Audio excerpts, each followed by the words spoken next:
n'est pas, en fait, on n'a pas la prétention d'être des hôtels. On a l'envie de créer des maisons de campagne.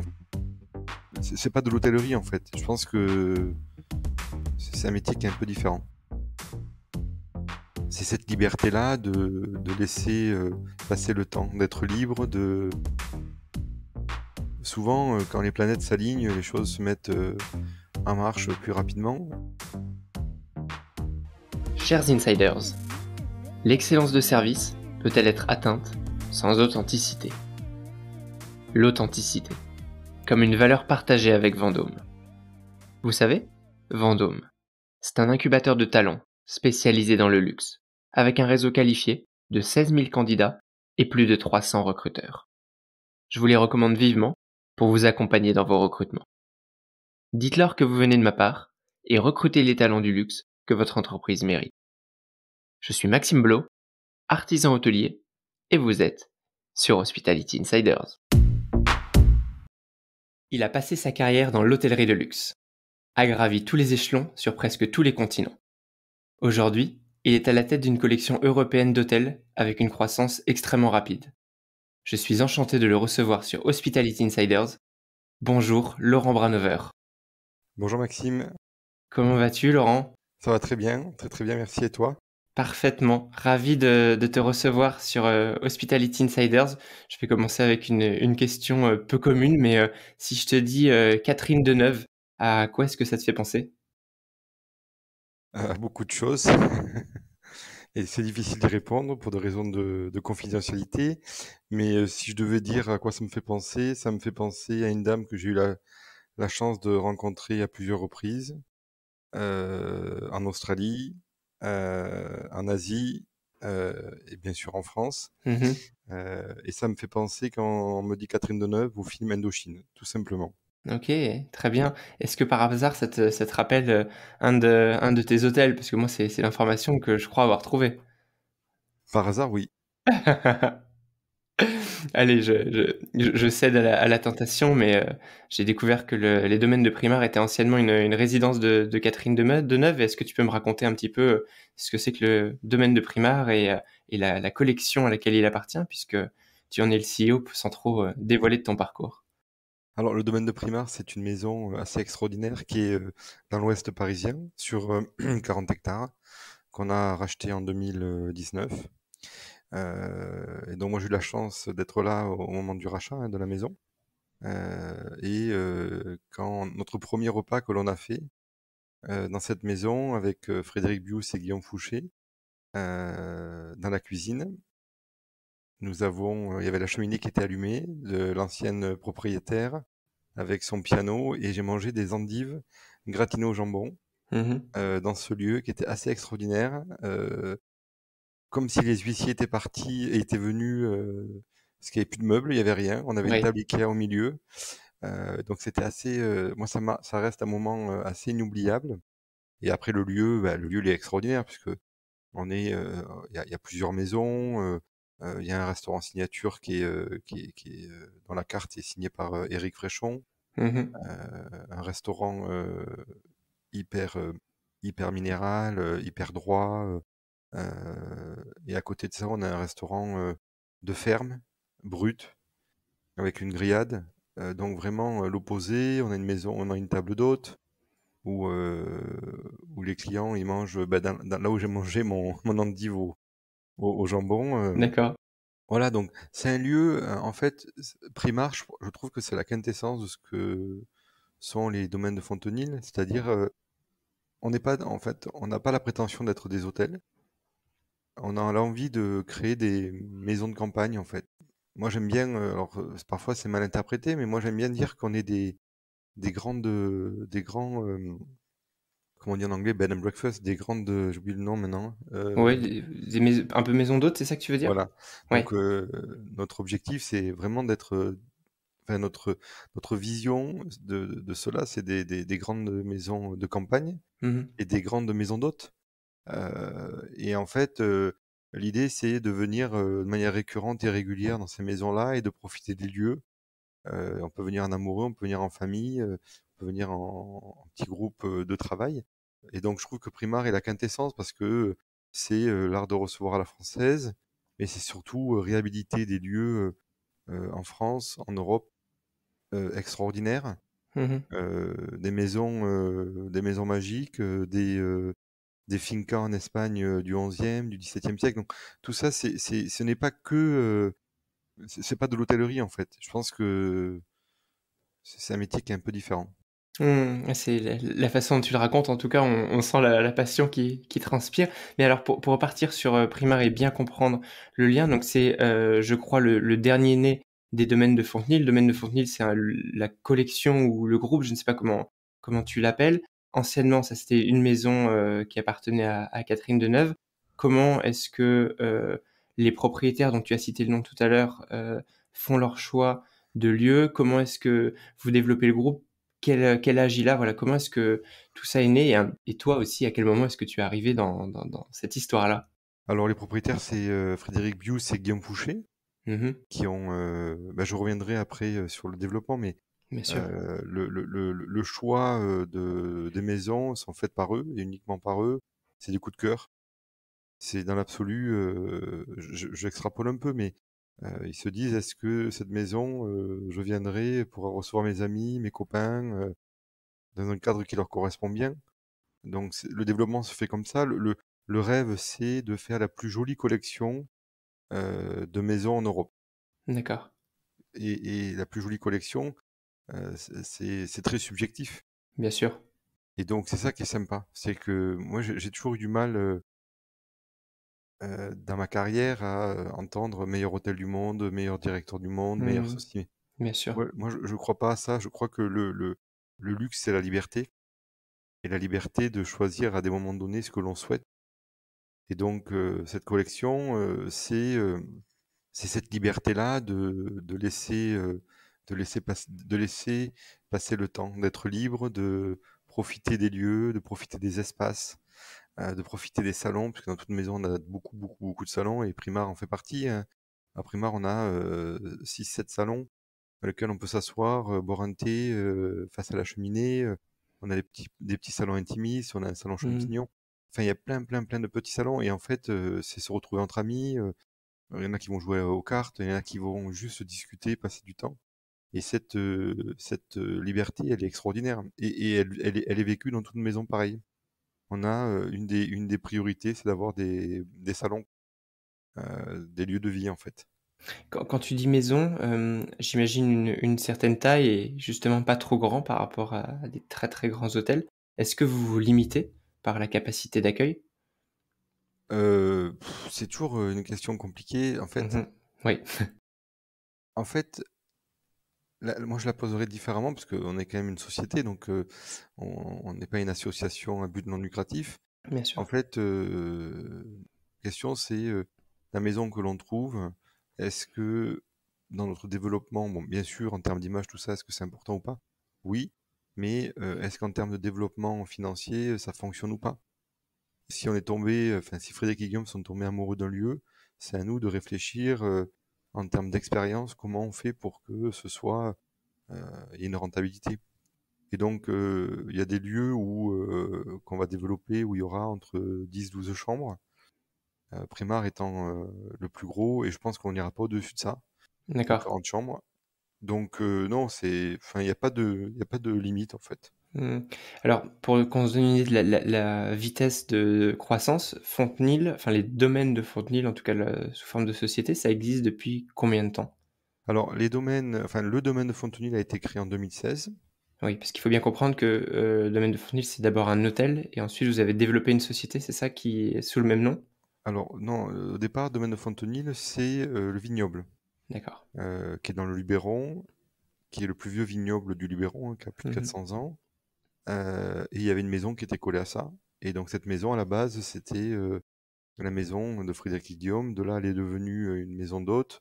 Le projet, c'était de faire une maison d'hôtes. Puis d'une maison d'hôtes, bon, bah, pourquoi pas faire un hôtel. Et puis d'un hôtel, c'est devenu 2 restaurants. Et aujourd'hui, c'est un restaurant étoilé, une brasserie, un spa, et est devenu Relais Château en 2019.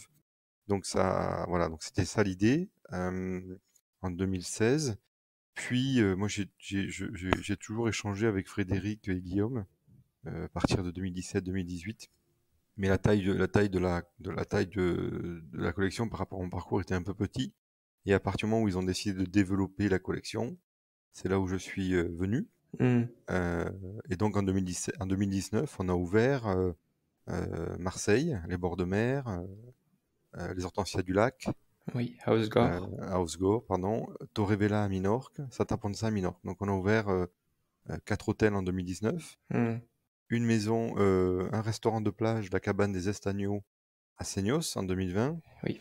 durant la crise. Et ensuite, 2021, on a ouvert 70 hectares et océan qui est sur le golfe de Seignos et Primar qui est à côté de Giverny. Mmh. Langleur. Donc on a ouvert 4, 5, 6, 7 maisons en 2 ans. C'est quand même incroyable pour, on va dire, une petite société française d'avoir une telle vitesse, enfin de croissance et surtout pas juste en France, on est quand même sur différents marchés. Ça me paraît assez formidable moi comme, vitesse d'évolution.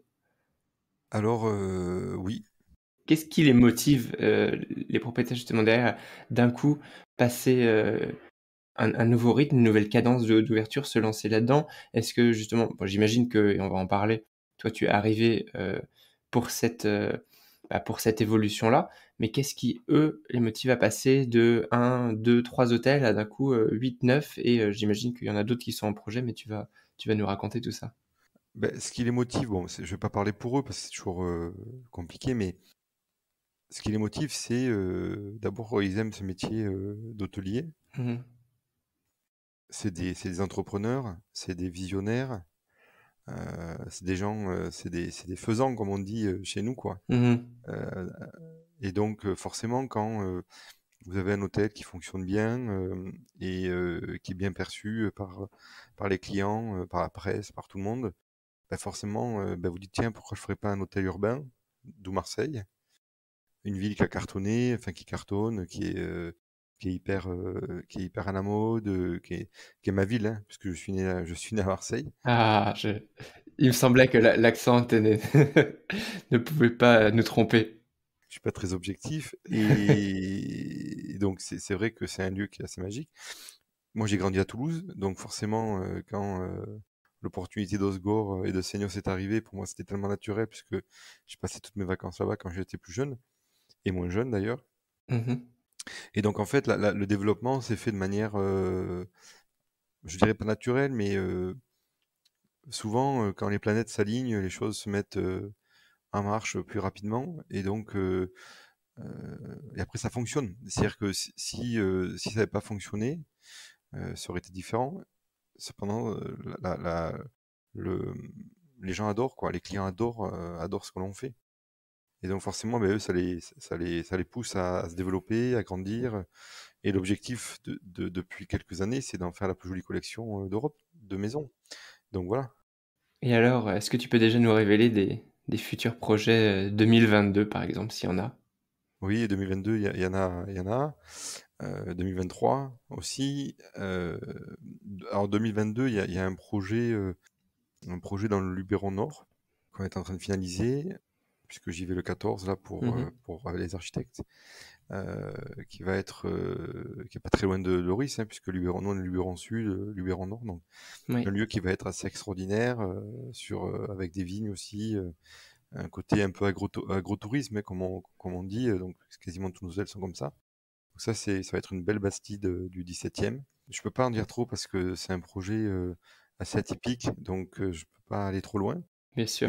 Mais ça risque de surprendre, c'est le terme. Ensuite, on a 2 projets en 2023. Un qui est en Toscane, à côté de Sienne, qui est une très très jolie maison dont on a commencé les travaux, qui va être, on va avoir 18 chambres à peu près, 19 chambres. Mmh. Enfin, c'est plutôt des suites, on n'aura que des suites là-bas, des grandes junior suites, et un restaurant et une table d'hôte. Et en fait, le chef sera une dame qui sera la mama, qui fera des cours de cuisine la journée, comment on fait des pâtes, comment voilà. Et le soir, elle fera manger avec un concept qui, moi, me tient à cœur dans ces maisons-là, comme on fait à Torrevella, c'est-à-dire qu'il n'y a pas de carte. D'accord. Et donc, le chef vient à la table et dit, voilà, aujourd'hui, je sais que vous aimez ça, je vous ai préparé ça. Mmh. Et Et en fonction des arrivages aussi, des produits de saison, oui, c'est ça, c'est ça. ça c'est génial. Et ça, c'est pour nos maisons comme Torrevella, comme notre maison en Italie. Donc ça, c'est vraiment un gros travail d'expérience, quoi. Et ça, c'est sympa. Mmh. Et ensuite, on a Saint-Rémy-de-Provence, qui est une maison qui est, à mon sens, une des plus belles maisons du sud, enfin de la Provence, quoi, hein, qui est absolument extraordinaire, dans un très très joli parc. Et là, on va faire vraiment quelque chose de très joli, dans l'esprit de Primard, dans l'esprit de Fontenil. Waouh, ça donne envie en tout cas. Et après, il y a d'autres projets. On est en train de finaliser pour 2022 un projet en Bretagne qui est en cours, un projet en Grèce aussi, un autre projet en Italie. Et et alors, je justement la question de toi, comment est-ce que tu te positionnes?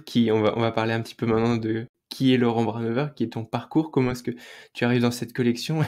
Et est-ce que tu es tout seul à gérer tout ça? Parce qu'on peut imaginer la quantité de travail que ça représente de déjà manœuvrer l'existant, qui est pas du tout sur une seule zone, mais un peu partout en Europe et tous ces projets à venir. Voilà, comment est-ce que tu en es arrivé là? Et raconte-nous un petit peu depuis le début, même si tu veux. Le début de mon parcours professionnel ou le début de Bien sûr, le Fontenay? début de ton parcours professionnel, je pense qu'il est passionnant et c'est intéressant qu'on comprenne comment est-ce que tu es arrivé jusqu'à nous aujourd'hui. Alors c'est gentil. Je pense que moi j'ai eu la chance d'être un gourmand, d'être curieux et d'être un rêveur en fait. Ça, c'est la chance que j'ai. Et donc en fait, moi à la base je voulais pas faire d'hôtellerie. Je voulais travailler à la Comex, qui est une entreprise marseillaise de plongeurs sous-marins, de plongeurs sous-marins qui travaillaient pour différentes sociétés pour en très grande profondeur. Je pense D'accord. que ceux qui ont vu le film Le Grand Bleu Oui, connaissent un peu le voilà. Et donc moi je c'est vois ce que je très voulais bien. faire, c'est ce que je voulais faire et en fait je l'ai pas fait pour ma famille me l'a interdit. Et donc quand j'ai eu mon bac, je me suis dit mince qu'est-ce que je peux faire? J'aime bien faire à manger donc je suis rentré, en BTS au lycée hôtelier, quoi, en fait, tout simplement. Mmh. Et de là, quand j'ai eu mon BTS, je suis parti, j'ai travaillé dans des maisons qui m'ont vraiment aidé à comprendre ce que c'était que l'hôtellerie, le groupe Barrière au Royal, il y a plus de 20 ans, euh, qui pour moi a été, je peux pas, en tout cas quand j'y étais, le plus joli groupe de formation, quoi. Je veux dire, il est sorti des gens extraordinaires, des grands hôteliers. Je pense à Monsieur Messant, je pense à Eric Oui. Buchteppel, à Pascal Brun, à Laurent Roussin, à Fabrice Moisan, enfin, pour moi des très très très grands hôteliers. Mmh. Et donc moi j'étais un jeune apprenti là-dedans. Et ensuite, j'ai fait mon petit parcours. J'ai eu la chance de rencontrer ma femme. Ça fait plus de 20 ans qu'on est mariés, donc c'est elle qui m'a canalisé, qui m'a Est-ce qu'elle est hôtelière elle aussi? oui, elle est hôtelière, c'est pour ça qu'elle comprend, C'est pour ça qu'elle comprend. elle comprend les choses, quoi. Et donc de là, tous les 2, on est partis, on a fait un peu le tour d'Europe, hein, comme tout jeune, on a fait des saisons, Saint-Tropez, Courchevel, on est parti en Suisse, puis on a dit: «Mais si on a fait l'hôtellerie, c'est pour voyager». Alors c'était sympa de voyager en Europe et on s'est dit: «Bon, on va partir, quoi». Et je suis parti à Shanghai D'accord. avec ma femme. Et là, c'était un choc, quoi, un choc culturel. J'ai tellement appris sur plein de choses, sur mon métier, sur ce que c'est que gérer des équipes, ce que c'est que l'hôtellerie internationale, ce que c'est que faire des rapports, ce que c'est que la partie financière, etc., etc. Et puis de là, j'ai été transféré en Australie, Encore un choc culturel par rapport à la Chine? extraordinaire, un pays moderne, jeune, multiculturel. Enfin, voilà, c'est top. Et en fait, et puis après Monaco, métropole avec Monsieur Messan et avec Monsieur Robuchon. Mmh. Puis après Singapour au Raffles en tant que directeur du Raffles. Oui. Puis après chez Haute-Cœur, voilà. la réserve Genève, etc., etc. C'est des très, très grands noms que quand même que tu Oui. nous cites là, aussi bien dans les hôtels que des hôteliers dont tu parlais. Pierre Messens, c'est le Mamounia, Jean-Claude. c'est ça, au Maroc? Alors, Jean-Claude Messin, c'est le Royal Mansour. Maurice Mansour. Et mon mentor, moi, c'est Pierre Jochem, Oui, qui était mon patron au Raffles, qui lui est le patron enfin, le directeur général de la Mamounia oui. à Marrakech. Non, en fait, ce qui est, bon, c'est des noms, tout ça. Bon, moi, je regarde pas trop dans le passé, en fait, donc c'est pas des choses qui me marquent beaucoup. Mmh. Euh, En revanche, ce qui m'a profondément marqué, c'est quand on est à l'étranger. Ce qui est extraordinaire, c'est que comme on parle pas la langue, même si on parle très bien anglais, voilà, ou si on parle anglais en tout cas, Mmh. en fait, on est toujours en vacances. Oui, ouais, je Parce que suis quand vous d'accord. prenez le bus, quand on prend le bus, tu vois, ben, les gens ils parlent en anglais. Quand tu prends le métro, les gens ils parlent en anglais ou dans la langue locale. Et donc, tu as l'impression de toujours être en vacances. C'est vrai. Et ça, c'est un vrai luxe en fait. Mmh. Tu es complètement dépaysé, tu vas marcher dans la rue, tu vas goûter des produits.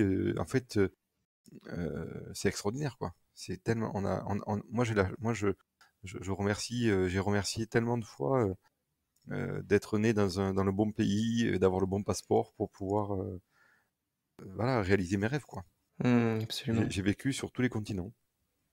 Ouais, quelle chance et quel parcours quand même, de la tête très rapidement, mais bon, les postes que je sur ton CV, c'est quand même, tu es passé donc par la restauration principalement. J'ai l'impression que Oui, c'est c'est ça ça. ton J'ai on fait voit le 10 ans, gourmet qui c'est s'est ça. transformé en ce qu'on appelle un F&B manager, donc un directeur de la restauration français sur des postes comme ça, Sofitel, Shanghai, Sofitel Sydney, Shangri-La, à Singapour, résident manager à Monte-Carlo aussi, donc là tu atteins directement les postes de direction exécutif et hotel manager au Raffles de Singapour. Ça, c'est c'est le fameux un peu siège de Raffles, c'est ça? C'est le premier hôtel du groupe Raffles qui est à Singapour, qui est là-bas?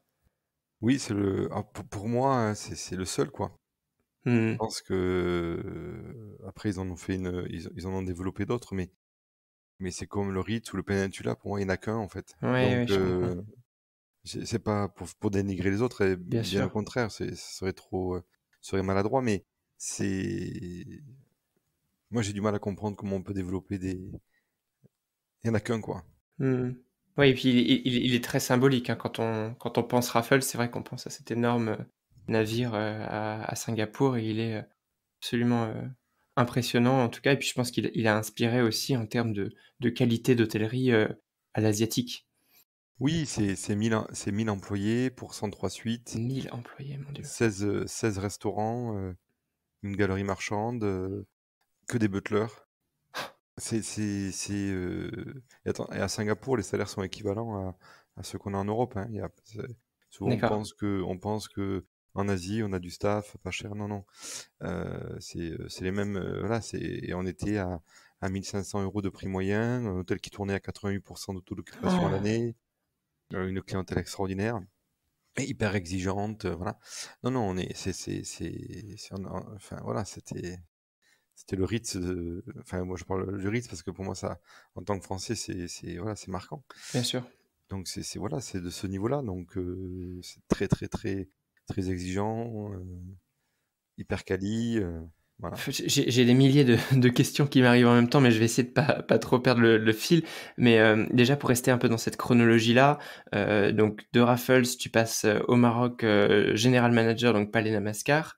Puis, tu repars, en Europe et même en Suisse à la réserve et ensuite tu fais un bref passage, je crois, par Cheval Blanc Mhm. avant de rentrer à Fontenay. Comment est-ce que tu bifurques et pour se concentrer un peu sur le présent vers Fontenay pour quitter quand même tu étais jusqu'à maintenant vers des très grands noms internationaux que tout le monde connaît et comment est-ce qu'on se décide à aller vers Fontenay qui, à ce moment-là en tout cas, n'était que quelques hôtels et que personne quasiment connaissait en Europe? En fait, ça s'est fait de manière très naturelle. Je pense que je suis arrivé au bout, en fait, de ce qu'on appelle les palaces, quoi. Ouais. J'étais arrivé au bout. J'étais plus à l'aise avec ça, en fait. J'étais plus en harmonie. J'ai rien, hein, je veux dire, je sais pas, c'est pas un reproche que je fais, mais Mmh. j'avais envie de revenir à ce que j'aimais, en fait. Une hôtellerie très qualitative, très expérientiel, à des prix plutôt raisonnables, Oui. avec une offre culinaire signature, une offre culinaire plutôt dans l'esprit de la bistronomie, comme on appelle, mais plus authentique, plus sur le sourcing du produit. Une hôtellerie plutôt d'agrotourisme, une hôtellerie plutôt de vignobles, de vignerons, Mhm. une hôtellerie plus ancrée en fait. Oui, il y a un côté très terroir, hein, dans ce C'est que, ça, enfin, que je traduis dans ce que tu dis là. très authentique.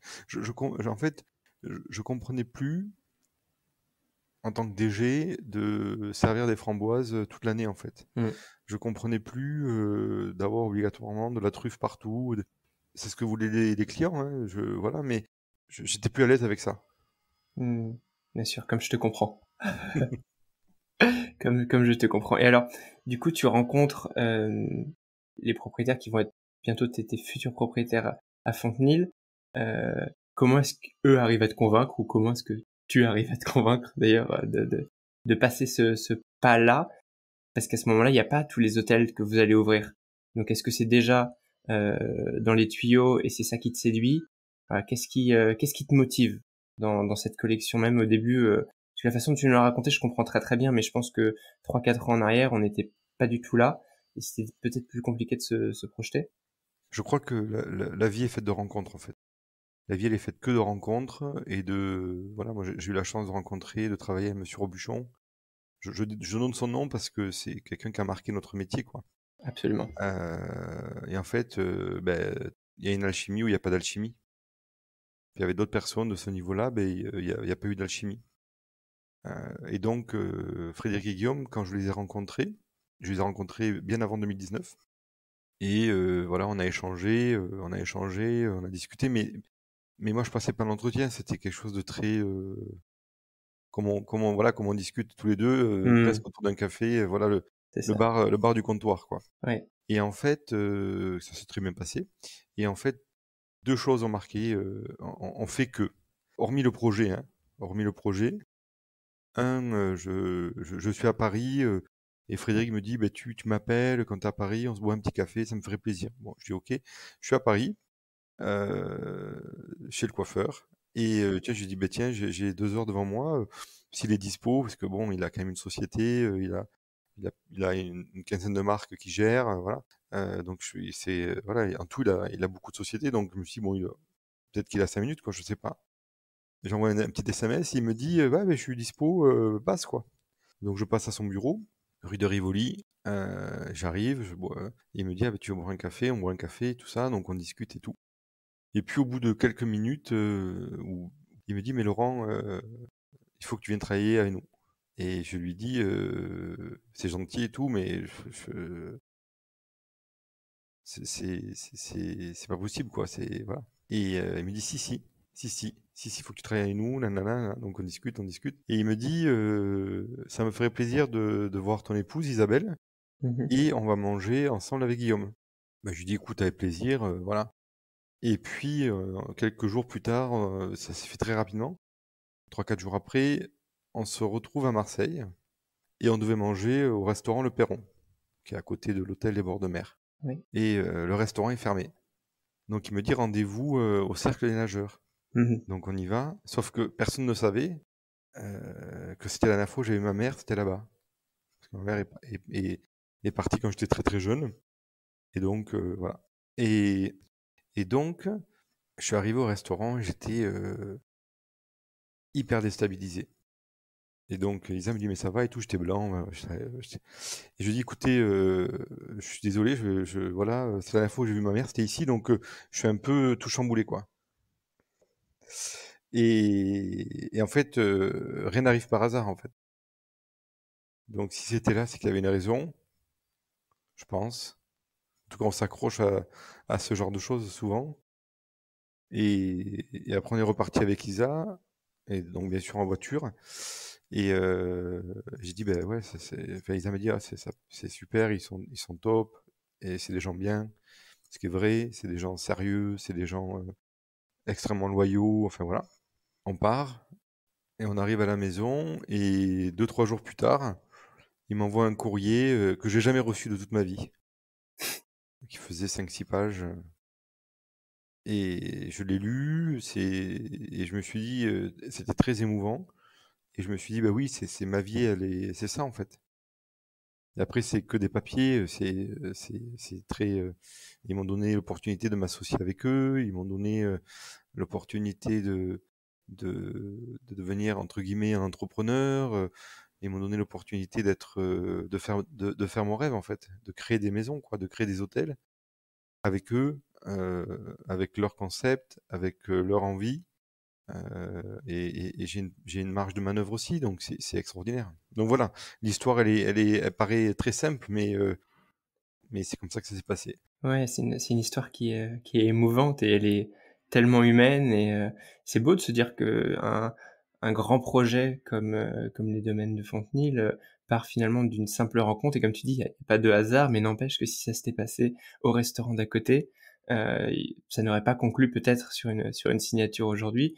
Donc tout s'est enchaîné aussi, grâce à ça et puis eux, ils ont peut-être vu autant l'humain en toi, toute ta personnalité quand tu as finalement, été dans ce moment un peu d'émotion, que toi, tu as pu te rendre compte à quel point aussi, vous partagez peut-être les mêmes valeurs et ça amène derrière sur ce beau projet. Je crois que les plus belles histoires, elles commencent sur ce type de hasard, si on peut appeler ça comme ça. C'est ça, de manière très simple. C'est incroyable et aujourd'hui, en tant que, donc CEO, PDG, combien d'employés tu as dans le groupe? Est-ce que tu as une idée? Sachant que je sais que vous fermez une partie de l'année, donc c'est peut-être difficile à compter. Oui, j'ai une grande idée. On a commencé, on était 35, et D'accord. aujourd'hui, on est 500, presque 550. Oui, ça donne un peu l'évolution l'évolution du groupe, sur ces quelques années. Hem et alors j'ai 1 million de questions de management entre toutes les cultures avec lesquelles, tu as pu travailler aujourd'hui, domaine de Fontenil. Comment est-ce que toi tu fais pour être proche de tes équipes? Un peu quel manager est-ce que tu es? Comment est-ce que tu les diriges, sachant que tu n'es pas avec toutes ces équipes au quotidien? Comment est-ce que tu transmets ta vision? Voilà, comment est-ce que tu partages tout ça? Comment est-ce que tu fédères autour de toi, tous ces hôtels, toutes ces cultures différentes, tous ces projets? Comment est-ce qu'on fait pour transmettre la vision, Laurent Branover à tous les domaines de Fontenil? Ah, c'est une question, c'est compliqué de répondre ça parce que Je je trouve pense. que parfois ça peut être pris comme de l'arrogance, Mmh. et, et ça peut être Bien sûr, parfois mais c'est mal aussi pour interprété. ça qu'on a le temps d'en discuter Oui, et crois-moi, ce sera pas interprété comme de l'arrogance et quand on voit ton parcours, là où tu en es aujourd'hui et ce pourquoi tu as été recruté, c'est évident que, en tout cas pour moi, que, ce que tu fais, et si ça fonctionne, c'est grâce aussi à la personnalité d'un dirigeant qui n'est pas tout seul, mais que si on avait mis quelqu'un d'autre, je dis pas que ça n'aurait pas marché, mais ça aurait fonctionné différemment. différemment. Et donc ce que je veux comprendre, c'est voilà, quelle est la touche Laurent Branover qui rend tout ça un petit peu exceptionnel? Alors moi, je pense qu'il y a plein de choses en fait. Je reviens sur ma mère. Elle est partie quand j'avais 12 ans, Mmh mh. et en fait, c'est le plus beau cadeau qu'elle m'ait fait. Pourquoi? Parce que elle a fait qui je suis aujourd'hui. Mmh. Elle m'a permis de... Excusez-moi, 2 secondes. Je t'en prie. Elle m'a permis d'aller au bout de mes rêves. De se dire, il n'y a pas de limite. Que la vie est courte. Que la vie, elle est très instable. Et donc à partir de là, si tu veux, quand tu pars à l'étranger, tu te rends compte très rapidement que tu es un étranger pour les gens avec qui tu travailles, avec qui tu collabores. Et, euh, et j'ai pas peur du mot de dire, bah, enfin, et c'est la vérité, j'étais un immigré en fait. Mmh. J'ai été un immigré en Chine, à Singapour, au Maroc, en Australie. Et en fait, je me suis dit comment je m'adapte aux autres, quoi. C'est à moi de faire le premier pas. c'est à moi de comprendre la culture, c'est à moi de d'aimer les autres et en fait de le faire avec sincérité, avec authenticité, avec mes qualités, avec mes défauts et puis, de se remettre en question. De se dire que, si ça fonctionne pas, en pensant que la personne elle est pas bonne, en fait, moi je pars de ce principe que j'étais à 50 fautif de ça, au minimum. Mmh. Et donc ça j'ai pris, des gros coups de poing, je suis tombé, et cetera et cetera et donc j'ai appris de tout ça et quand on rentre en France, je suis arrivé avec la même mentalité, en fait, et donc au domaine de Fontenil, je suis allé plus loin dans ma démarche. Je me suis dit, mais pourquoi avoir que des hôteliers? Pourquoi avoir que des restaurateurs? Pourquoi avoir que des gens qui viennent de ce milieu-là, quoi? Et donc, j'ai voulu casser le moule et intégrer des personnes qui ont rien à voir avec notre métier, qui venaient d'horizons totalement différents euh, et qui posaient des questions tellement intéressantes, Mmh. tellement où on se remet en question. À partir de là, la vision, elle est claire pour tout le monde de ce qu'on veut faire. Et il n'y a pas de là-dessus, mais dans notre quotidien, le métier d'hôtelier, enfin de maître ou maître ou maîtresse de maison, on appelle ça comme on veut en tout cas, Mmh. ben, c'est d'accueillir. C'est d'accueillir d'abord ses équipes, c'est d'accueillir ses clients, tous ses clients, pas un, tous ses clients, pas le VIP, tous ses clients. C'est ça de montrer en fait que notre métier il est extraordinaire. Donc à partir de là où on est là, on salue les clients, on salue les équipes, on mange avec eux le midi. Enfin, c'est normal en fait. Enfin, je sais pas quoi dire parce que c'est tellement. Enfin, je sais pas. Mmh. On me dit que souvent on me dit oui, c'est ce que vous faites, c'est différent des autres. Mais en fait non. En fait, c'est la normalité. C'est comme quand on conduit sur l'autoroute, ben, on roule à 130 quoi. On va pas Mmh. recevoir une médaille pour ça en fait. Bien sûr. Dire bonjour à quelqu'un, c'est la normalité. Se lever dans un bus quand il y a une grand-mère qui est debout ou dans un métro, c'est la normalité, quoi. Bien sûr, c'est dans ta culture, c'est dans ta personnalité aussi, dans ce que tu es et puis ces 20 ans, d'hôtellerie et de luxe international aussi, je pense que en plus du reste de ton éducation, t'ont complètement, façonné et fait, la personne que tu es aujourd'hui et que tout ça, ça transpire dans tout ce que tu dis et forcément, les gens qui t'accompagnent, aussi, ils bénéficient de tout ça et ils le retransmettent, j'imagine, à leur tour. Ben, je l'espère. C'est toujours très compliqué. Je disais au début, c'est très compliqué de parler de soi. C'est très compliqué parce moi j'ai beaucoup de défauts et donc c'est très compliqué. Je trouve que Mmh. c'est une question qui est très complexe. J'ai toujours beaucoup de Je suis respect pour d'accord les gens avec qui toi. arrivent à expliquer facilement moi je fais ci, moi je crois qu'il n'y a pas de recette. Mmh. Je crois que chaque personne est différente. On- Quand on parle à un chef de cuisine, avec la vision, on n'a pas forcément les mêmes mots avec d'autres personnes, même si la finalité est la même. L'attitude qu'on peut avoir un lundi, elle est différente d'un mardi parce qu'on est des êtres humains, on a des soucis et donc c'est très compliqué comme réponse en fait. Mmh. Pour moi, même si c'est plus trop la mode, en fait, c'est des doses homéopathiques dans Oui. lesquelles ça s'infuse et parfois, enfin, c'est la notion de la plante quoi. On met une graine qu'on aime et qu'on arrose tous les jours. Parfois, elle va pousser, elle va mettre 10 ans à pousser et parfois elle va mettre 3 mois à pousser. Et parfois, cette plante, au bout de quelques mois, elle a poussé et on prend 10 litres d'eau et ça la fait partir ailleurs. Elle prend de la grêle ou au contraire, elle prend le bon soleil et les bons. C'est, il faut aussi être un peu, il faut vivre avec cette forme d'instabilité et l'assumer. Moi, je dis toujours, bon, ça va paraître un peu anecdotique, mais je dis toujours que le succès n'est pas dû à nous, en fait. Nous, on met les bons ingrédients, on travaille dur. Il y a une part d'incontrôlable. Bien sûr. Je prends l'exemple du Covid. On peut avoir une personne, un directeur ou un chef extraordinaire qui fait un travail remarquable. Et au vu du Covid, il n'a pas échoué, quoi. Et inversement, on peut avoir un nul qui est au bon endroit, avec un bon volume, on dit ah il est extraordinaire. Ouais. Donc tout est relatif en fait. Mmh. Oui, complètement l'alchimie, elle se fait vraiment que avec ces mini doses de chaque élément et comme tu dis, il faut un timing, il faut une bonne personne au bon endroit au bon moment et tout ça, ça veut bien dire que, voilà, il y a pas de recette, miracle et Miracle, parfaite. ouais, Si on le savait, on aurait déjà, c'est ça, plein de succès partout et tellement facile et c'est ça, exactement. ça dépend de beaucoup de choses, mais en tout cas, merci d'avoir partagé, ces éléments sur ton parcours d'enfance et de vie. Je pense que ça éclaire aussi qui tu es aujourd'hui et tu vois, je pensais pas du tout en parler aujourd'hui, mais moi je me retrouve dans ce que tu dis. Moi, j'ai perdu aussi mon père à l'âge de 11 ans très tôt, de manière très, très violente et souvent, je dis cette même phrase que toi, je dis: «Voilà, il m'a fait un cadeau». Et souvent on me regarde, un petit peu de manière choquée parce que tous ceux à qui ça n'est pas arrivé ne comprennent pas.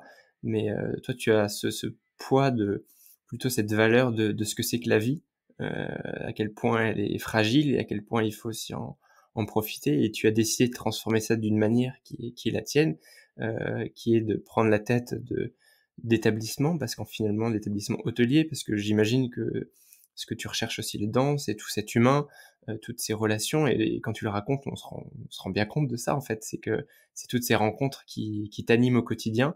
Tu sais pas forcément l'exprimer avec le bon mot, mais en tout cas, on voit bien que ton leitmotiv, bah, c'est ça au fond, c'est, les rencontres humaines, passer du temps avec des gens, transmettre des choses et heu et le faire tant qu'on peut le faire en fait, tant qu'on a le temps de le faire. C'est ça, exactement. Mmh.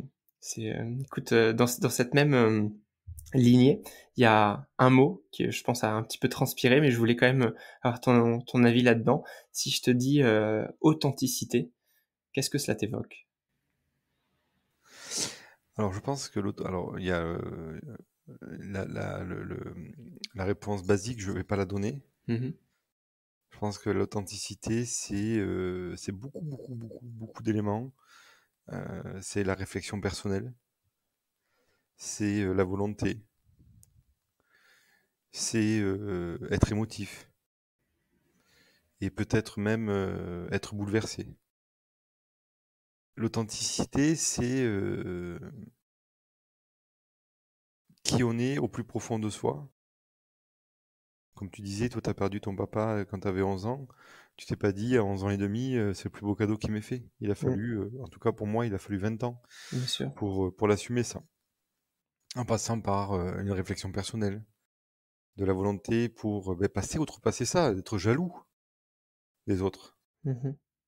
Et donc Ouais. bien sûr, tu es émotif, bien sûr que tu es bouleversé par tout ça, parce que ça marque une personnalité. Donc c'est ce qui fait l'authenticité de la personne. C'est ce qui fait, l'hypersensibilité parfois. C'est ce qui fait, heu, la compréhension, du bonheur et donc de son pendant qu'est le malheur. L'authenticité, c'est, assumer le fait de donner ses sentiments, quoi. L'authenticité et donc comment on le fait vivre dans nos hôtels? Assumer, qui on est. Assumer le fait que, nous, on sert pas des fraises, à des moments différents. Mmh. Assumer le fait que, cette authenticité, c'est de dire à nos équipes qu'on les aime et que, avec toutes les qualités qu'ils ont, heu,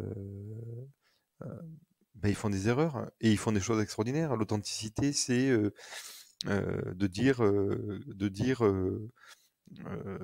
les choses qui nous touchent, les choses qui nous font, grandir. C'est amener les gens, vers, heu, ce que l'on pense être le mieux, en fait. En gardant, mais qui on est, notre parcours de vie, le fait qu'on soit qu'on travaille avec des écorchés vifs, parfois avec des personnes qui, ont un niveau académique est faible, mais qui sont des gens, profondément intelligents, qui ont une intelligence émotionnelle forte et qu'on peut, aider. Voilà. L'authenticité, c'est à mon sens, c'est tout ça, quoi. Mmh. Ouais, complètement, je suis complètement d'accord avec toi et alors, de manière peut-être plus technique ou professionnelle, à toi de décider de ça.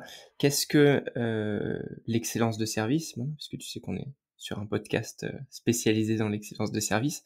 Comment est-ce que toi tu l'incarnes et comment est-ce que tu penses qu'elle est transmise au domaine de Fontenil? J'imagine que l'authenticité, vient se lier à l'excellence de service. Comment est-ce que peut-être ces 2 là peuvent se combiner? À toi de me dire. Alors, ah oui, les 2 sont corrélés. L'excellence de service, c'est l'opposé, des standards de service. Donc, on va dire: «Oui, mais c'est comment ils font?» Mmh. Voilà. Et moi, j'ai toujours, vu McDonald's comme l'excellence du service.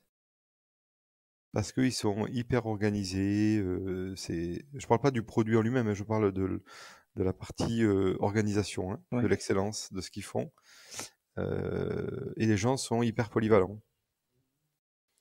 C'est quoi notre métier d'aubergiste, en fait? C'est ça la question, en fait. Il faut des spécialistes,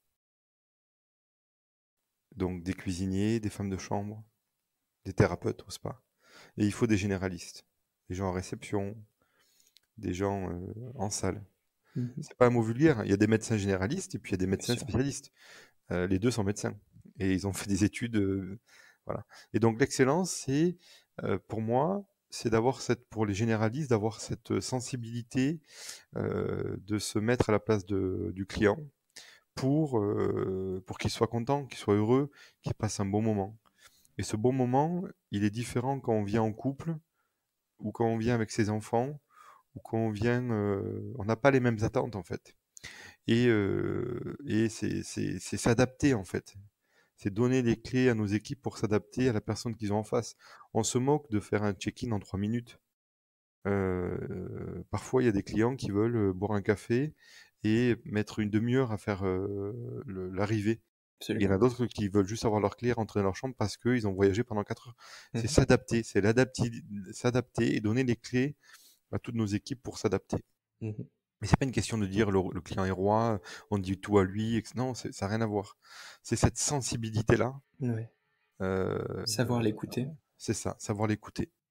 Mmh. Et donc ça, c'est pour les généralistes. Et pour les spécialistes, c'est entendre. D'accord. Entendre la voix des généralistes pour aller à l'essentiel. C'est un peu comme le principe, je prends l'exemple de la médecine parce que le généraliste va dire ah, tu dois aller voir le cardiologue parce que je pense j'ai le sentiment qu'il y a un problème. Pas un Mmh. problème, mais j'ai le sentiment qu'il y a. Et donc le cardiologue va aller exactement là où il y a le souci pour régler le problème. Et le spécialiste, c'est ça. C'est la femme de chambre, elle va rentrer dans un univers qui est hyper confidentiel, qui est hyper sensible, qui est hyper intime, qui est dans la chambre. Et elle va aller voir qu'est-ce que je peux faire, comment je fais le setup de la chambre. Est-ce que c'est quelqu'un qui vient pour le travail, donc il va vouloir que son bureau soit impeccable. Est-ce que c'est une famille, donc il va falloir rajouter des différents éléments. Et donc ça, c'est une vraie sensibilité. C'est une vraie sensibilité. En cuisine, c'est comment j'adapte une assiette par rapport à des clients qui ont des religions différentes des nôtres, ou quelqu'un qui a des allergies ou des sensibilités différentes aux autres, tout en gardant le même plat et que ça se voit pas. Mmh.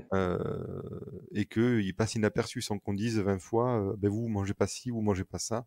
Voilà, c'est ça, c'est cette discrétion. Et c'est ça qu'il faut développer, quoi. Ouais. Waouh, cette analogie de du généraliste et du spécialiste, je la garde. Elle vient de me mettre, la lumière sur une réflexion enfin, en tout cas sous un nouveau regard. Merci beaucoup pour cet apport-là et sur ta vision de l'excellence de service qu'on sent que tu as bien pratiqué au cours des dernières décennies.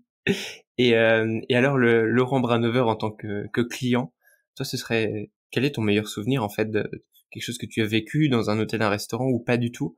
De quoi est-ce que tu te souviens et qu'est-ce qui t'a marqué là-dedans? Bon,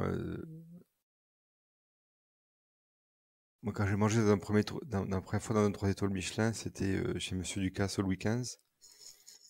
C'était extraordinaire, quoi. Donc, le balai, la nourriture, voilà. Donc, tout ça, c'est des choses qui marquent à jamais. Il y a longtemps, hein, ouais, je me suis offert ça. J'ai toujours la facture dans mon porte-monnaie. C'est pas vrai. Si, j'ai deux choses dans mon portefeuille, euh, hormis des choses qui me sont intimes, mais deux choses qui est ma première feuille de paye et mon premier restaurant 3 étoiles. Donc j'ai les deux. Et l'un est passé dans l'autre. et l'un est passé dans l'autre. Et le restaurant, le week-end, c'était en francs encore. Mmh. Donc ça remonte et Ouais. ça paraît pas cher en fait, par rapport à maintenant. Donc ça m'a marqué parce que c'était la première fois. Hem, Moi ce que j'aime, je suis pas forcément, sensible au palace, et à tout ça.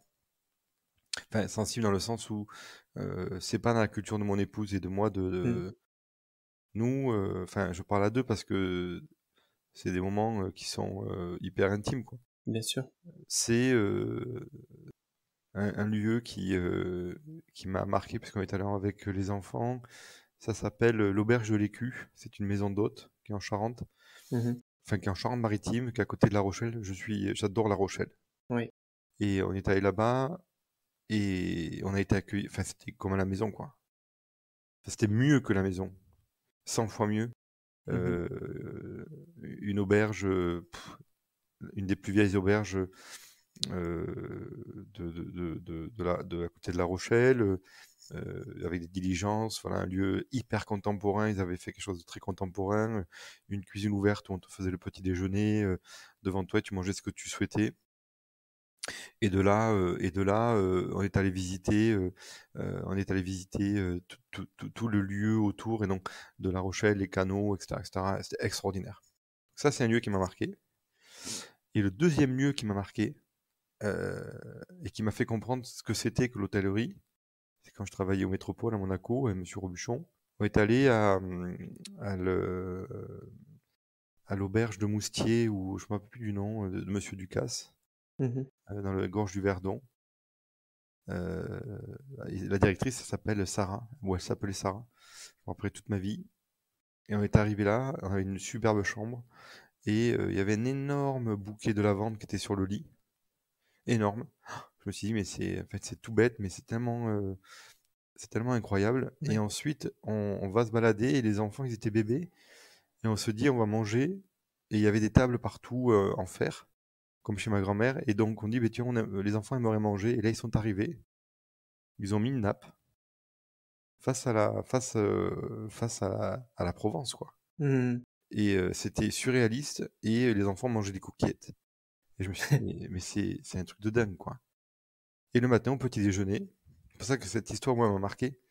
On arrive, il y a une espèce de patio, côté, pas côté, enfin, de l'autre côté de la maison, Mmh mh. une grande place, et donc on avait une table et on arrive, il y avait rien qui était, enfin, il y avait deux trois clients qui étaient là, qui étaient juste nappés, et là, on arrive et on se dit: «Beh, on prend le petit déjeuner», et là, c'était une dame très grande, qui dit: «Oui, oui, je vais vous préparer la table», et elle a mis la nappe de nouveau devant nous, elle a mis la nappe. Elle a dressé, la table avec cette porcelaine de Provence, enfin moi qui me marque. Et là, elle a dit, «Qu'est-ce que vous voulez au petit déjeuner?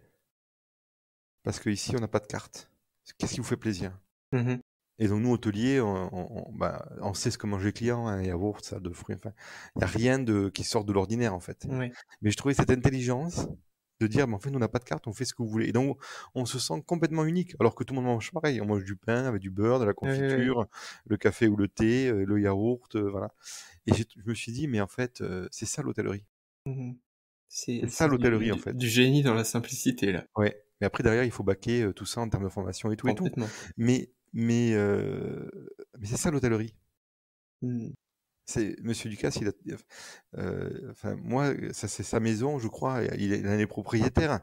Il a tout compris. Enfin moi, pour moi, Mmh. c'est c'est l'opposé de ce que l'on fait, dans les palaces. C'est extraordinaire. Pour moi, c'est incroyable. Mmh. Voilà. Et Donc ça là, m'a marqué. Ça m'a marqué et ça m'a marqué, voilà, ça m'a marqué. waouh, quel voyage tu viens de nous faire là. Moi, j'étais, en Provence, je pouvais presque sentir la lavande, grâce à toi. Merci beaucoup pour ça.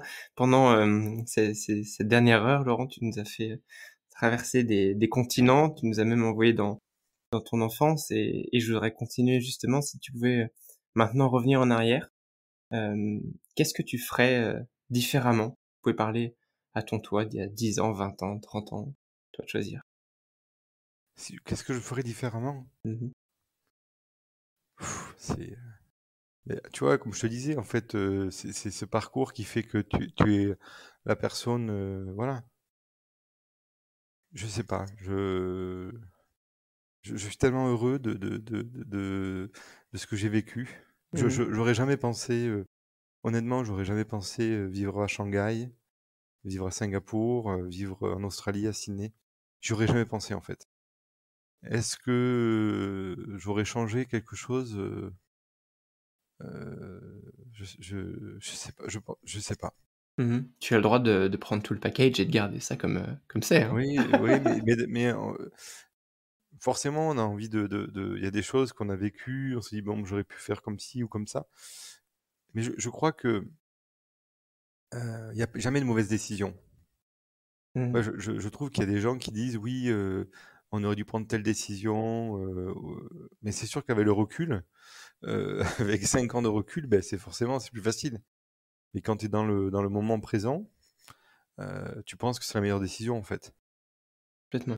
Et est-ce que la changer aujourd'hui? Je sais pas. Je trouve que c'est toujours très compliqué. C'est, ça aurait changé peut-être beaucoup de choses, quoi. Donc, Mmh. moi, je suis heureux. En fait, comme je garde jamais les mauvais souvenirs, que les bons, et donc Mmh. j'ai le sentiment, à tort, hein, sûrement, que je changerai pas les choses. Parce Mmh. que, Comme je te comprends. mais voilà, c'est pas, encore une fois, c'est pas de l'arrogance, c'est bon, et j'ai Oui, et su puis on faire a un on choix, n'a pas donc, le temps de s'apitoyer sur notre sort parce qu'on regarde plutôt devant, le temps qui nous reste et ce qu'on peut en faire plutôt que c'est ça. qu'en arrière ce qu'on aurait pu, faire et qui est de toute façon passé, ouais. Et puis on peut pas le changer. Moi, je dis toujours, aux équipes, bon, on n'est pas des magiciens, on peut pas changer le passé. Mmh. On peut vivre avec, grandir avec, ces expériences-là qu'on a vécues, positives ou négatives, ben il faut les utiliser pour grandir, mais on peut pas les changer, quoi. Absolument, ouais. Et alors, est-ce que tu as peut-être une petite bible à toi, un livre que tu recommandes et que tu aimes lire, qui n'est pas forcément en lien avec directement avec ce qu'on a dit, mais en tout cas qui t'inspire? Alors oui, oui, moi, il y a beaucoup de livres qui m'inspirent, heu et donc, moi,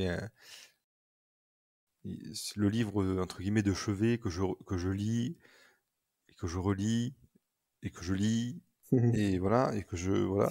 C'est un livre qui s'appelle, Bushido, donc Bushido, je crois, Ouais, qui est en fait, c'est un livre, japonais, qui est, le code du samouraï. ouais. Je sais pas si, Le bon, Bushido, ça me parle, je savais pas qu'il y avait un livre que pour ça, mais ouais, ouais. et en fait, le Bushido, pourquoi ça m'a parlé? Parce que, heu, c'est, c'est l'incarnation du code d'honneur, quoi. Des vertus irréprochables, du côté chevalier guerrier, heu, du côté un peu, comme je disais, La Rochelle, ça m'a marqué, donc le côté templier, moi, ça m'a toujours Mmh. marqué, ça m'a toujours, fait, voilà, ça, je parle pas de la partie guerre et tout, je parle de la partie derrière, quoi, et c'est la paix intérieure, c'est l'harmonie, c'est aller, faire un samouraï, c'est la paix intérieure, c'est l'harmonie, mais bon, il se baladait avec des sabres, quoi, donc Complètement. c'était pas pour, couper des carottes, quoi, Ouais. et donc ça veut dire, le respect de la vie, le respect de la mort, Mmh. le respect de l'être humain, le courage, la sincérité, forcément, parce que quand on prend des décisions comme ça, c'est fort, c'est l'honneur aussi, c'est la loyauté, donc c'est des mots qui sont pas anecdotiques, quoi. Mmh. C'est des valeurs très, très fortes là derrière. Même si on peut pas les respecter tout le temps, parce que, enfin, on les respecte tout le temps, mais parfois on peut, déraper, quoi, faire des erreurs, parce que voilà, ça fait partie de la vie, ou parfois mal s'exprimer. Heu, Ma sincérité à moi, elle est peut-être différente de quelqu'un d'autre, et ça veut pas dire qu'elle est mieux ou moins bien, mais, en tout cas, si on l'a au fond de soi, cette sincérité, cette loyauté, et cetera, et cetera, on le vit bien en fait. Malgré le fait qu'il faut moi je pense que parce que sinon ça fait la personne parfaite, ce qui est le cas en tout cas c'est pas mon cas, ça je le sais. On fait des erreurs et voilà, et parfois il faut revenir à l'essentiel, quoi. Oui, absolument. Dans la, continuité du livre, est-ce que tu as une citation favorite? Ah ça oui. Et ça c'est la citation, oui, ça j'en ai une qui est très forte. En tout cas c'est bon, parce que comme Mmh. c'est quelque ch c'est, et qui est une citation de mon épouse, de mes enfants, Mmh mh. qui est une citation qu'on a choisie ensemble et qui est, notre mode de vie. Et donc je vais te la dire, tu vas sourire. Il y a pire que de ne pas réussir, c'est de ne pas essayer. Mmh. Et donc, c'est ma citation, heu et donc qui revient au point où tu disais, c'est, la personne qui dit: ben, si on avait su, on aurait fait comme ça». Et donc pour moi, il y a pire que de ne pas réussir, c'est de ne pas essayer. Donc voilà, c'est ma citation, elle me parle beaucoup. Quand Mmh. j'oublie, certaines choses, je reviens dessus. Oui. Donc voilà. Elle rejoint beaucoup le dernier épisode que j'ai fait avec Olivier Larigaldi qui est son prof de Krav Maga qui lui dit: «Ne soyez pas dans le réussir, soyez dans le faire». Ouais, c'est Donc du coup, ça. c'est et ça va avec le Bushido aussi, avec l'action, avec, ouais, tout ça et ça il y a une belle continuité en tout cas là-dessus, c'est ouais, merci, pour tous ces partages et alors, hem, à ta place, qui est-ce que tu enfin, aimerais voir maintenant, invité sur Hospitality Insiders pour venir échanger avec moi d'excellence de service et de tous ces sujets passionnants? Tu tu tu parles beaucoup d'hôtellerie, voilà. Moi, j'ai la chance d'avoir repris mes études et de faire un master à l'École polytechnique à Paris, et pour comprendre ce que c'est que les nouvelles technologies, Mmh mh. des choses comme ça. Et je pense qu'il y a des personnes à Polytechnique, qui, à mon sens, seraient intéressantes d'avoir.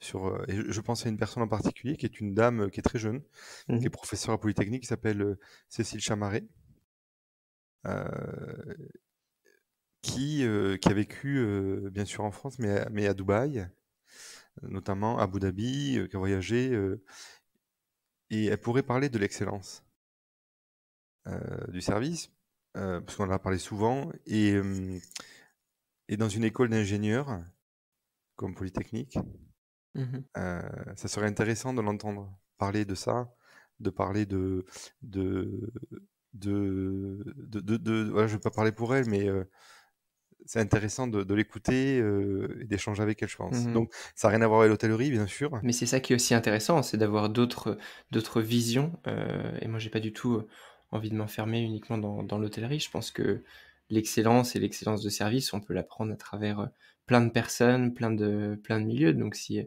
elle nous entend, en tout cas elle est la bienvenue. Je serais ravi de faire un épisode avec elle et d'avoir, son opinion sur le sujet. Bah, avec plaisir, je lui dirai, de toute façon. Bah, merci beaucoup. Laurent, si tu avais, voilà, un mot de la fin, un message à faire passer aux insiders qui sont, tous les auditeurs du podcast, qu'est-ce que tu aimerais en plus de tout le reste? Qu'est-ce que tu aimerais leur partager? L'excellence, ça commence par soi, même si je suis pas forcément un grand adepte de ce mot-là, parce que Mmh. voilà. Mais en tout cas, tout part de soi. Et on est responsable de nous et de notre futur. Personne d'autre. Les choses positives viennent grâce à soi et les choses négatives viennent grâce à soi aussi. Mmh. Et donc, on peut partir de rien et aller au bout de ses rêves. Et je crois qu'il faut jamais arrêter de rêver. Il faut jamais arrêter de vivre et que je parle de notre métier il est extraordinaire. Extraordinaire parce qu'il est multiculturel, parce que c'est un métier de généraliste et de spécialiste, parce que c'est un métier qui peut nous amener à l'autre bout du monde. C'est un métier qui peut nous faire comprendre ce que c'est que la culture. C'est un métier qui peut nous amener tellement de reconnaissance. C'est un métier d'amoureux. C'est un métier de dragueur. Mmh. C'est un métier d'authenticité. C'est un métier qui peut nous bouleverser. C'est un métier de résilient. Et pour finir, c'est un métier où, normalement, on n'a que des gens heureux, en fait. Quand on va dans un hôtel, dans un restaurant, dans un spa, Ouais. les gens, les clients, les équipes, elles y vont parce qu'ils sont heureux, quoi. On n'est pas dans des métiers où on voit potentiellement la souffrance, hein, comme les docteurs, Mmh. comme les pompiers, les gendarmes, les policiers, voilà.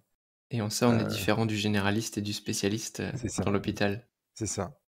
Et ça, et donc, et puis il faut avoir l'humilité de dire qu'on n'opère pas des gens à cœur ouvert. Et ça aussi, c'est très différent, absolument. À la fin de la journée, il y a personne qui meurt. Je le Voilà. dis souvent aux équipes.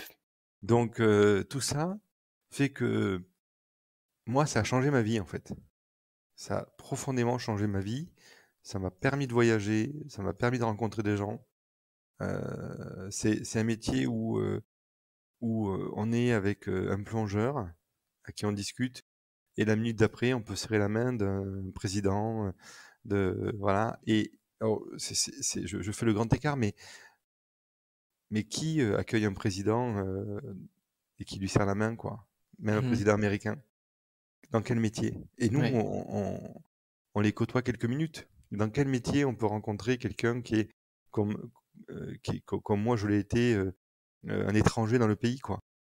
Dans quel métier enfin, donc c'est extraordinaire, quoi. C'est extraordinaire. C'est un métier difficile, comme tous les métiers. C'est un métier de résilience, comme tous les métiers. Mais c'est un métier où il y a beaucoup d'amour, en fait. Mmh. Et donc, beaucoup d'aide, beaucoup d'entraide, en général. Euh, et donc, moi, je vous dis, trouvez le lieu qui vous convienne. Il y a pas que des palaces, il n'y a pas que de restaurants étoilés Michelin. Il y a des jolis bistrots, il y a des jolies auberges, il y a de la restauration collective. C'est un métier qui est, voilà, il y a du traiteur. Euh, Soyez qui vous êtes, quoi. Et Mmh. allez au bout de ce que vous souhaitez, et vous serez dans un moment extraordinaire, quoi, de vie, heureux. Soyez heureux, quoi. Soyez heureux. Quel magnifique message pour terminer cet entretien, Laurent. Merci pour tout ça. Pour, ceux qui souhaiteraient, continuer cet, échange avec toi, quel serait le meilleur moyen de te contacter? Alors, bah, par email, je pense que c'est le plus simple. Je peux le donner, c'est très facile, hein. C'est Laurent, point Branover, donc BRANOVER, arrobase, domaine, sans S, fontenil.com. Voilà, donc laurent.branover domaine de fontenil.com, ça c'est mon email. Mmh. Voilà, c'est le meilleur moyen. Je mettrai tout ça dans les références. Laurent, je te remercie du fond du cœur d'être, venu faire un tour, sur Hospitality Insiders et de nous avoir partagé, voilà, tous ces riches enseignements. Donc on te souhaite, beaucoup, beaucoup de succès avec, ces futurs projets à venir et on suivra ça de très, très près. Merci à toi, Maxime, c'était un plaisir de partage qui était ouais, très intéressant. C'est bien, Mmh. ça remet les choses prêtes. Et puis là, il est tôt le matin, donc il fait beau à Minorque. Et donc là, voilà, j'ai le cœur et un grand sourire sur le visage. Donc merci à toi. Moi aussi, Très très merci positif. beaucoup Laurent. À bientôt. Merci, au revoir. Chers insiders, c'est un voyage dans le temps et sur de multiples continents que nous venons d'effectuer avec Laurent. Maintenant, c'est à vous. Si vous souhaitez m'aider et me donner de la visibilité, rendez-vous sur Apple Podcast pour laisser une note ainsi qu'un commentaire. C'est le meilleur moyen de me faire connaître et de faire grandir notre communauté d'insiders. Et si vous ne souhaitez rater aucune de mes actualités, rendez-vous sur le site hospitalityinsiders.net et abonnez-vous à la newsletter. Je m'appelle Maxime Blo et je vous dis à bientôt.